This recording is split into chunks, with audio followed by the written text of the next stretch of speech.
এদিকে সব কেন্দ্রে ভোট কারচুপি হয়েছে বলে অভিযোগ করেছেন ছাত্রদল সমর্থিত প্যানেলের ভিপি প্রার্থী আবিদুল ইসলাম খান। এ বিষয়ে আরও বিস্তারিত জানাতে যোগ দিচ্ছেন সহকর্মী মাসুদ সুমন।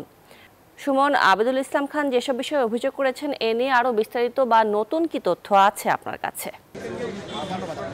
আমি এই মুহূর্তে ঠিক মধুর ক্যান্টিনের পাশেই অবস্থান করছি। এখানে ঠিক ২০ মিনিট আগে আবিদুল ইসলাম জরুরি সংবাদ সম্মেলন করেন। সেখানে তিনি বেশ কিছু অভিযোগ করেছেন নির্বাচন নিয়ে। প্রথমেই যেসব অভিযোগগুলো করছিলেন, এর আগেও দিনের বেলা তিনি যেসব অভিযোগ করেছিলেন গণমাধ্যমে একই অভিযোগ করছেন। বিভিন্ন কেন্দ্রে প্রার্থীদের পর্যবেক্ষণে বাধা পেয়েছেন এমন অভিযোগ তিনি বারবারই করেছেন এবং তারপরে তিনি যেমনটি বলেছেন বিভিন্ন কেন্দ্রের নিরাপত্তার নামে ঢাকা বিশ্ববিদ্যালয় প্রশাসন ঢাকার বাহির থেকে অর্থাৎ অন্যান্য অঞ্চল থেকে জামাত শিবিরের নেতাকর্মীদের এখানে এনেছেন নিরাপত্তা দেওয়ার জন্য, এমন অভিযোগও তিনি করেছেন এবং অভিযোগ করেছেন ভোট কারচুপির বিশেষ করে বেশ কিছু কেন্দ্রে, বিশেষ করে বিজয় ৭১ হল সহ প্রায় প্রত্যেকটি কেন্দ্রে তিনি অভিযোগ করেছেন যে ব্যালট পেপার আগেই পূর্ণ করে রাখা হয়েছে বা কিছু প্রার্থীর ভোট আগেই নিশ্চিত করে রাখা হয়েছে এমন অভিযোগ করছেন।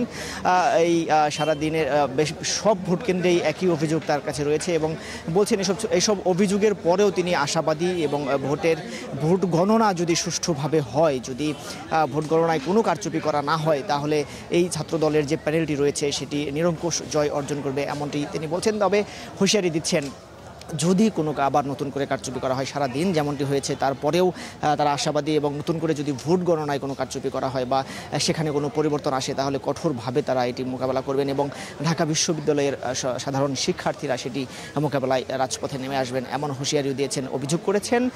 ঢাকা বিশ্ববিদ্যালয়ে যতগুলো প্রবেশ মুখ রয়েছে প্রত্যেকটি প্রবেশ মুখেই ছাত্র শিবির বা অন্যান্য যে রাজনৈতিক দল রয়েছে, যারা প্রার্থী রয়েছে তাদের সমর্থকরা বা তাদের নেতাকর্মীরা বা তাদের ক্যাডাররা অবস্থান করছেন। এটি নিয়েও তিনি অভিযোগ তুলেছেন এবং এ বিষয়ে প্রশাসনের পক্ষ থেকে কোনো ব্যবস্থা নেওয়া হয়নি এমনটি বলেছেন এবং বিশ্ববিদ্যালয়ে সারাদিন বিভিন্ন ভোট কেন্দ্রে নারী ভোট কেন্দ্র বা পুরুষ ভোট কেন্দ্রেও বেশ কিছু অভিযোগ দিয়েছেন, তারপরেও প্রশাসন সে বিষয়ে সোচ্চার হয়নি এমন অভিযোগই আবিদ এখানে করেছেন। আমরা গণমাধ্যম কর্মীরা প্রশ্ন করেছিলাম যদি ফলাফল নিয়ে যদি ফলাফল বিপক্ষে যায় বা অন্য কোনো কিছু হয় তাহলে কি আপনারা এই নির্বাচন বয়কট করবেন কিনা বা এই বিষয়ে আপনাদের কোনো মতামত রয়েছে কিনা, তবে সে প্রশ্নে তারা উত্তর দেননি।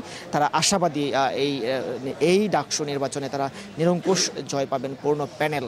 তো আবিদুল ইসলামের সব শেষ ব্রিফিংয়ে এই ছিল তার মতামতগুলো, এই ছিল আমার কাছে সর্বশেষ। সুমন, ধন্যবাদ আপনাকে।